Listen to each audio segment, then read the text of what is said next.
المتقین إلى الرحمن وفدا صدق اللہ العظیم وصدق رسولہ النبی الکریم الامین ونحن على ذلك لمن الشاہدین والشاکرین والحمد للہ رب العالمین ان اللہ وملائکتہ یصلون علی النبی یا ایہا الذین آمنوا صلوا علیہ وسلموا تسلیما الصلاۃ والسلام علیک یا سیدی یا رسول اللہ وعلی آلک واصحابک یا حبیب اللہ۔ سارے حضرات درود پاک پڑھیے۔ الصلاۃ والسلام یا رسول اللہ وعلی آلک واصحابک یا نور اللہ۔ حمد و صلاۃ کے بعد دوستو، بزرگ اور بھائیوں، خواجگان موہڑا شریف علیہم الرحمہ کے عرس پاک کی یہ تقریب ہے۔ میں اور آپ یہاں حاضر ہیں۔ اللہ تبارک و تعالی ہم سب کے حال پہ رحمت فرمائے، اس حاضری کو اپنی بارگاہ میں قبولیت کا شرف عطا فرمائے۔ میں ویسے بھی تقریر تھوڑی کرتا ہوں، تو آج تو ویسے بھی تھوڑا سا موسم کی شدت ہے اور آپ حضرات کافی دیر سے تشریف فرما ہیں۔ بڑی مختصر سی چند باتیں عرض کرنی ہیں۔ شرط یہ ہے کہ آپ میری طرف دیکھیں، موبائل کی طرف نہ دیکھیں، مجھے موقع دیں تاکہ کچھ باتیں ہو جائیں۔ اس کو بھی سیٹ کر دیں جی اور بیٹھ جائیں آپ بھی۔ اللہ آپ کو خوش رکھے۔ تھوڑا سا نا جی، ایک محفل ہوتی ہے اور ایک میلہ ہوتا ہے، ان دونوں میں فرق ہوتا ہے۔ تو یہ محفل ہے، اس کو آپ سمجھ لیں کہ یہ محفل ہے۔ اللہ تعالیٰ آپ کو خوش رکھے، آپ تشریف رکھیں تاکہ کچھ باتیں آپ سے ہو جائیں۔ اسلام ایک نظریاتی دین ہے۔ نظریہ انسان کی سوچ کو کہتے ہیں کہ اس کی سوچیں کس طرح کی ہیں، وہ کس ذوق کا آدمی ہے۔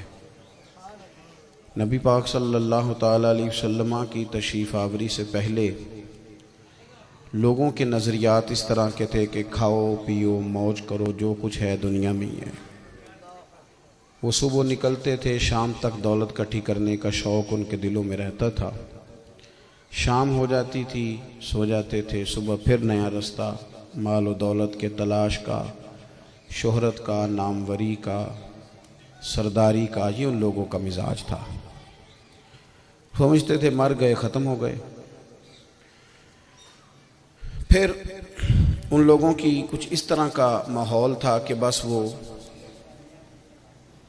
جب انسان کا رشتہ صرف پیسے کمانے کا ہو، مال و دولت کا ہو، تو پھر ہر رشتہ دولت کا ہو جاتا ہے۔ پھر بچے بھی اپنے باپ سے کہہ دیتے ہیں کہ تو فلانے کے طریقے پہ چلتا تو آج بڑا مالدار ہوتا۔ کئی والدین شکایت کرتے ہیں کہ ہمارے پاس پیسے ہوتے تو ہمارے بچے بھی ہماری قدر کرتے۔ ہر چیز تلنے جب لگ جاتی ہے، پھر انسانیت، روحانیت، نورانیت، وارفتگی نہیں رہ جاتی، پھر ہر چیز پیسے میں تلتی ہے۔ اہل عرب کا یہ مزاج تھا۔ نبی پاک نے انہیں ایک نظریہ دیا۔ حضور علیہ الصلوۃ والسلام نے یہ نظریات دیے کہ تم دنیا میں صرف سونے، جاگنے، کھانے، پینے، شہرت کمانے نہیں آئے، بلکہ دین اسلام کا ایک نظریہ ہے۔ الذی خلق الموت والحیات لیبلوکم ایکم احسن عملا۔ اللہ فرماتا ہے میں نے موت اور زندگی اس لیے پیدا کی ہے تاکہ پتہ چلے تم میں اچھے عمل کون کرتا ہے۔ سوسائٹی کو بہترین کردار دینا اور دنیا میں ضرورت کے مطابق پیسے کمانا اور ان سے بھی دل نہیں لگانا، یہ ہمارے نبی پاک علیہ السلام نے ہمیں نظریہ دیا۔ اور جن بزرگوں کے ہم عرس مناتے ہیں نا، حضرت خواجہ قاسم صادق موڑوی رحمۃ اللہ علیہ، ان مشائخ نے انہی نظریات پر زندگی گزاری۔ وہ غاروں میں بیٹھ گئے، پہاڑوں میں بیٹھ گئے۔ اب ہم جس چکر میں ہیں نا، ساری آسانیاں مجھے اپنے کمرے میں چاہیے، ڈرائنگ روم میں چاہیے۔ ہم یہ کرتے ہیں کہ ہر چیز ریموٹ کنٹرول ہو، بڑا بہترین بستر ہو، اے سی چل رہا ہو، کوئی ٹینشن نہ ہو، اب بیٹھیں موج کر رہے ہیں۔ تھوڑی دیر کے بعد آرڈر کریں کہ اب میں نے روٹی کھانی ہے، پھر تھوڑی دیر کے بعد مجھے چائے پینی ہے، پھر میرا آئس کریم کھانے کو، بس اس چکر میں۔ اسلام کا یہ مزاج نہیں۔ اسلام کا مزاج کیا ہے؟ جائز پیسے آپ کے پاس ہیں، آپ لمبا چوڑا مکان بنائیں، منع نہیں، لیکن مزاج حضور کا کیا ہے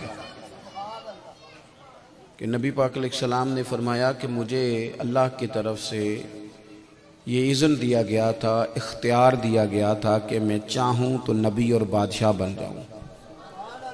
جس طرح حضرت سلیمان علیہ السلام نبی بھی ہیں، بادشاہ بھی ہیں، حضرت یوسف علیہ السلام نبی بھی ہیں۔ میری بات سنیں جی آپ، اللہ آپ کو خوش رکھے۔ مجھے اجازت تھی، محبوب فرماتے ہیں چاہوں تو نبی اور بادشاہ بن جاؤں، لیکن حضور فرماتے میں نے بادشاہت قبول نہیں کی، پسند نہیں کی۔ بادشاہت آتی تھی، میں نے قبول نہیں کی۔ میں نے عرض کی مالک میں تیرا نبی اور بندہ بننا چاہتا ہوں۔ اسلام یہ نظریہ دیتا ہے، اور صوفیاء اس نظریے کے سب سے بڑے ہمارے سامنے نمونے ہیں۔ وہ کہتے ہیں کہ دنیا اتنی حاصل کرنی ہے جتنی ضرورت ہے، پیچھے نہیں بھاگنا۔ یعنی آپ کا مزاج بن جائے نا کبھی کہ میں نے ہر آدمی کو پیسوں کی نظر سے دیکھنا ہے، تو آپ کیا سمجھتے ہیں صرف آپ کا ہی ایسا مزاج ہے؟ پھر لوگوں کا بھی آپ کے حق میں یہی مزاج بن جائے گا، جس کو دو گے وہ راضی ہوگا، نہ دو گے تو ناراض ہوگا۔ آپ کو مخلص لوگ ہی نہیں ملیں گے۔ لیکن اگر نظریاتی زندگی گزاریں گے، اور ویسے بھی حضرت امام جعفر صادق رضی اللہ تعالیٰ عنہ فرماتے ہیں کہ اللہ تعالیٰ نے نا دنیا کو حکم دیا ہے، رب نے دنیا سے فرمایا ہے کہ جو کرے نا اللہ رسول کی اطاعت، اس کی خدمت کرنا، اور فرمایا جو تیرے پیچھے بھاگے نا، دنیا جو تیرے پیچھے بھاگے اسے تھکا دینا۔ تھک گئے لوگ، بھاگ رہے ہیں صبح و شام، تھک رہے ہیں، بڑے بڑے پیسے کمائے، بڑی بڑی بلڈنگیں کمائیں، لیکن کوئی نہیں۔ بانج فقیروں کسے نہ ماریا، اے ہوئی چور اندر دا، وہی کھڑے ہیں جہاں سے شروع ہوا تھا۔ اپنی زندگی کے اندر تھوڑے پہ گزارا، سادگی، اس میں حسن ہے۔ حضرت شاہ فرید الدین عطار رحمۃ اللہ علیہ عطر فروش تھے توبہ کرنے سے پہلے۔ عرب شریف کے اندر جو عطار ہیں نا عطر بیچتے ہیں، وہ بڑا مہنگا بزنس ہے ان کا۔ اللہ تعالی ہم سب کو حرمین شریفین کی حاضری نصیب کرے۔ تو سونے والی دکان کے بالکل ساتھ خوشبو والی دکان ہوتی ہے، یعنی جتنا کرایہ وہ دیتا ہے اتنا یہ بھی دیتا ہے، اتنا مہنگا بزنس ہے۔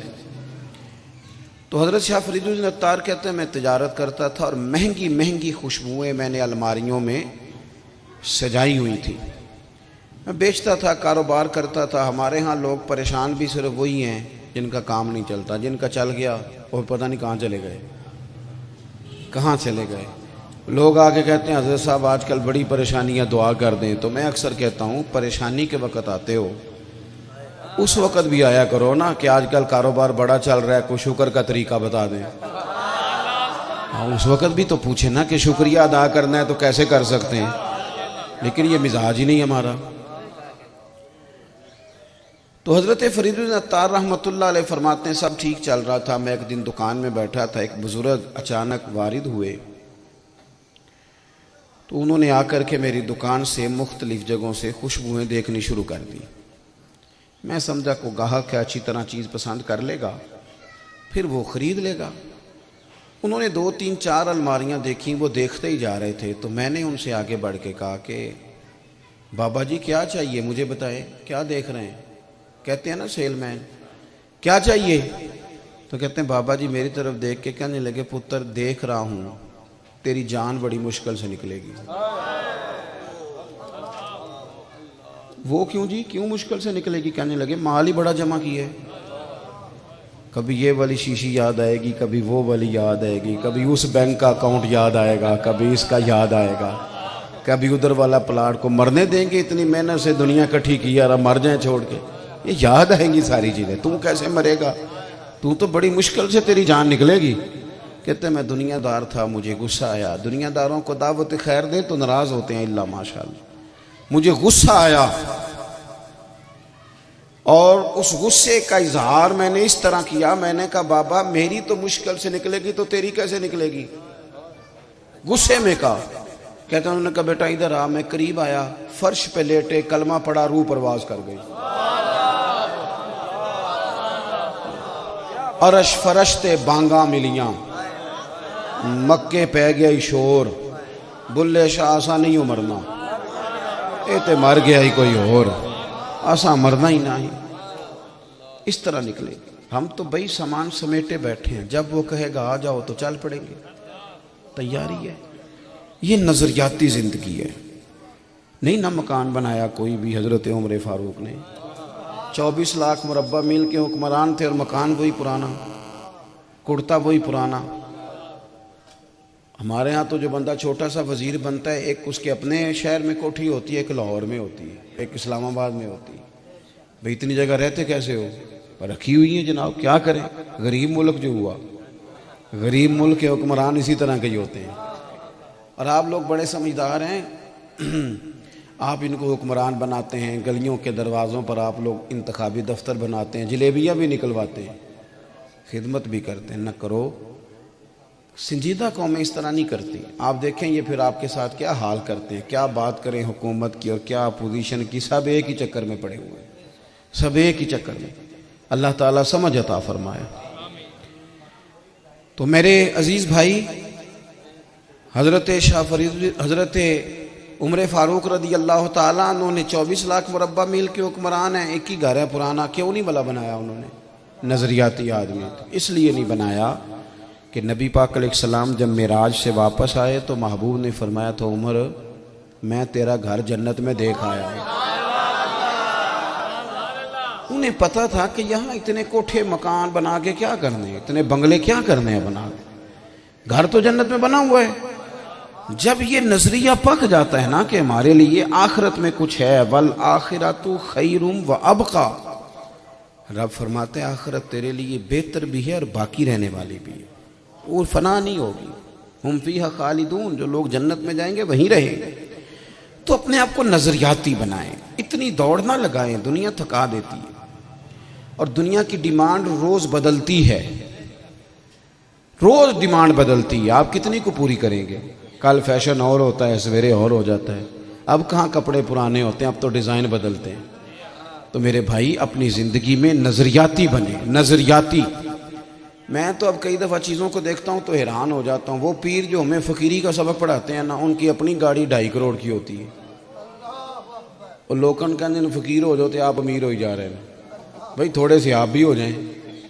کچھ تو ہم مہربانی فرمائیں آپ کا تو وہ اقبال نے کہا تھا کہ مرید بیچارے کو میسر نہیں مٹی کا دیا بھی اور گھر پیر کا بجلی کے چراغوں سے ہے روشن تو اس طرح نہ کریں نظریاتی بنے اپنی زندگی کے اندر اتنی دوڑ اگر ہم لگائیں گے تو پیچھے بچے گا کیا اس چکر میں نہ پڑیں تھوڑا آپ دیکھیں اور میں آپ کو تجربے کی بات عرض کرتا ہوں دنیا کے آگے پیچھے بھاگو تو آگے بھاگتی ہے اور ذرا منہ ادھر کرو تو پیچھے بھاگنی شروع ہو جاتی ہے اس سے بچیں دوسری بات 2 ہی باتیں عرض کرنی ہے دوسری بات کیا ہے اسلام یہ نہیں کہتا کہ مریں گے تو ختم ہو جائیں گے فنا ہو جائیں گے یہ کافر کا نظریہ ہے ہمارے ہاں لوگ نا خوف کھاتے ہیں موت سے بڑا پتہ نہیں کیا بنے گا قبر بڑی تنگ ہے بڑا ایسے ہے بڑا ایسے ہے دیکھو قبر دوزخ کا گڑھا ہے کھڈا ہے اس میں بڑی آزمائشیں ہیں یہ بات بالکل سچی ہے لیکن کس کے لیے جس نے اللہ رسول کو ناراض کیا ہے حلال حرام کی تمیز نہیں کی اپنی زبان پہ قابو نہیں رکھا اپنے دل پر اس نے تقوی کا پہرا نہیں بٹھایا کتنی چیزوں کی ہمیں فکر ہوتی ہے نہیں فکر ہوتی تو ہمیں بس شریعت اسلامیہ کی نہیں ہوتی اگر تھوڑی سی توجہ کریں اللہ رسول کے احکامات پر تو پھر قبر کھڈا نہیں ادھر دیکھو جوانوں میری طرف یہ ابھی آیا نا جب کرونا کچھ سال پہلے تو مجھے ایک سرکاری ادارے میں جانے کا موقع ملا تو وہ کہنے لگے جناب تھوڑا سا لوگوں کو قائل کر دیں بڑا خوف ہے قریب ہی نہیں جاتا کوئی کسی کی تو میں نے یہ والی گفتگو وہاں پہ کی میں نے کہا بھائی کھڈا گھڑا یہ ساری باتیں قبر میں ہیں لیکن اگر میں نے لاہور آنا ہے تو پھر مجھے پتہ ہے نا کہ میں نے چڑھنا بھی لاہور والی سڑک پہ ہی ہے پنڈی والے پہ تو نہیں نا چڑھ جاؤں گا تو مجھے آپ کے اعمال کا مجھے نہیں پتا، مجھے اپنا پتا ہے، اور آپ کو میرا نہیں پتا، اپنا پتا ہے۔ تو اپنے گریبان میں 1 منٹ کے لیے بندہ فیصلہ کر سکتا ہے کہ میرے کام کھڈے والے ہیں، اسے پتہ چل جائے گا مریں گے تو کیا ہوگا۔ کسی نے کب فیصلہ کرنا ہے، یہ تو ہمیں خود پتہ ہے، من آنم کے من دانم۔ لیکن سب کی قبر کھڈا نہیں، سب کی گڑا نہیں، سب کی قبر میں سختی نہیں۔ ایک قبر کی حیثیت ہے کھڈے اور گڑے کی، اور ایک قبر کی حیثیت ہے کہ بندہ مومن ہو، حضور کا وفادار ہو، متقی پرہیزگار ہو۔ اس کی قبر پتہ کیا ہے؟ ادھر دیکھو، اس کی قبر باغ ہے۔ نہیں، آپ نہیں سمجھی نہیں میری بات۔ کسی کو پتا ہو کہ میں نے باغ میں جانا ہے تو وہ خوف کھاتا ہے، ڈر آتا ہے۔ باغ میں تو بڑا کوئی بہت امیر آدمی ہو تو فارم ہاؤس میں گھر بناتا ہے، باغ تو عام آدمی لگا ہی نہیں سکتا۔ باغ میں مریں گے تو باغ میں جائیں گے، باغ میں۔ اب اس تصور سے سوچو گے نا قبر کو تو موت سے ڈر آئے گا۔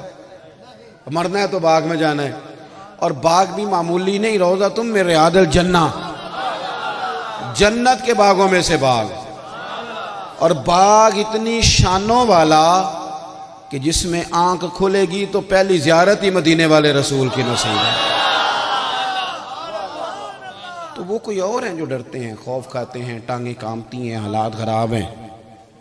یہاں تو حضرت بایزید بستامی جیسے لوگ ہیں جو کہتے ہیں ذرا جلدی لے جانا، یہاں جلدی دفن کر دینا، جلدی۔ فاضل بریلوی جیسے لوگ ہیں جو کہتے ہیں لحد میں عشق رخ شاہ کا داغ لے کے چلے، ہم نے اندھیری رات سنی تھی چراغ لے کے چلے۔ تو اپنی آخرت کے معاملے میں اپنے نظریات پکے کریں۔ مومن نے، مسلمان نے، نیک آدمی نے قبر میں جانا ہے تو باغ میں جانا ہے۔ اور اللہ تعالیٰ نے قرآن مجید میں فرمایا یوم نحشر المتقین الی الرحمن وفدا، فرمایا جب متقی لوگ قیامت کے دن اللہ کی بارگاہ میں پیش کیے جائیں گے تو مہمان بنا کے پیش کیے جائیں گے۔ رب ان کا میزبان ہوگا، میزبان۔ اللہ کے حضور جب وہ جائیں گے تو وہ مہمان بنا کے، مومن کو آخرت میں بڑے انعام سے نوازا جائے گا، بڑے اکرام سے نوازا جائے گا۔ اور نبی پاک صلی اللہ تعالیٰ علیہ وسلم نے فرمایا قیامت کے دن رب تمہیں وہ نعمتیں دے گا نہ کسی آنکھ نے دیکھی، نہ کسی کان نے سنی، اور فرمایا تمہارے دل پر خیال بھی نہیں گزرا ہوگا رب اتنی نعمتیں عطا فرمائے گا۔ بس شرط یہ ہے کہ بندہ نظریاتی ہو۔ ہم نہ مال بڑا اکٹھا کرتے ہیں۔ میں نے آج دوپہر میں دوستوں سے کہا ہے کہ میں کچھ ایسے لوگوں کو بھی جانتا ہوں کہ پیسے نہ ہوں تو وہ بیمار سے لگتے ہیں۔ تو اڈی نہیں گل کرتا پیا، کسے باشے پتہ نہیں کس کی کر رہا ہوں، اور پیسے آ جائیں تو صحت ٹھیک لگتی ہے، اب جیب میں پیسے ہیں تو اس طرح نہ کریں، چھوڑیں۔ اگر آپ تھوڑا سا نکلیں گے نا ان چیزوں سے، تھوڑا سا اوپر اٹھ کے سوچیں گے تو آپ کو محسوس ہوگا جسم ہلکا پھلکا ہو گیا، طبیعت سکون میں آ گئی ہے، ٹھنڈی ہو گئی۔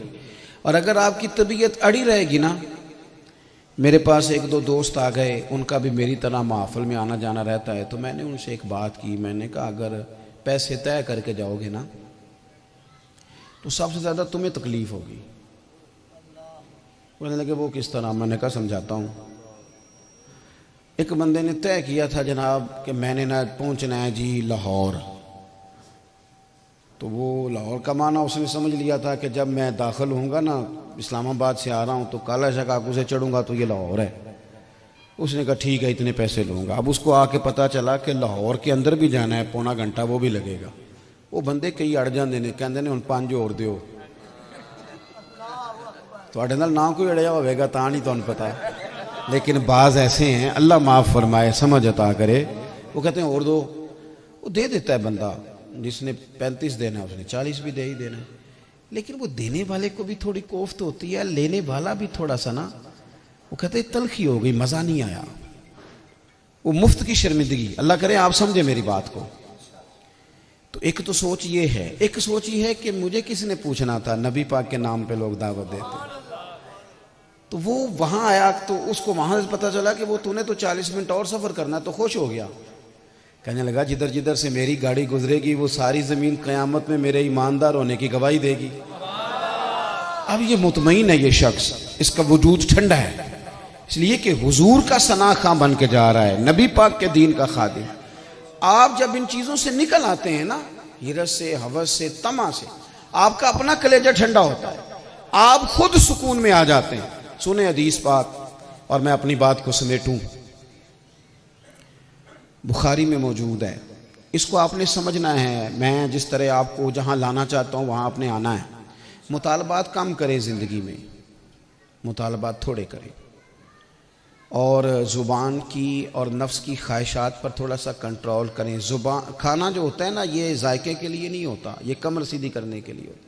اگر اپنے منہ کو ذائقہ لگا لو گے نا، سویرے یہ کھانا ہے، دوپہر یہ کھانا ہے، نہیں میں نے آج وہاں جا کے وہاں سے روٹی کھانی ہے، آپ تھک جاؤ گے۔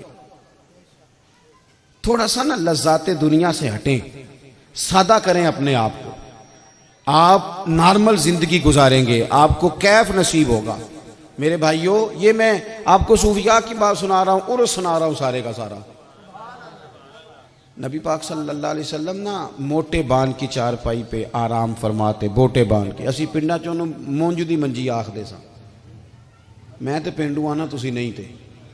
ہاں نہ اس لیے نہیں کرتے کہ کہہ دیں سانو کو پینڈو نہ سمجھ لے، پتہ ہے آپ سب کو وہ کیا ہوتی ہے، ویسے ہاں نہ نہیں کر رہے، چلو نہ کرو، میں نو پینڈو سمجھ لو تسی۔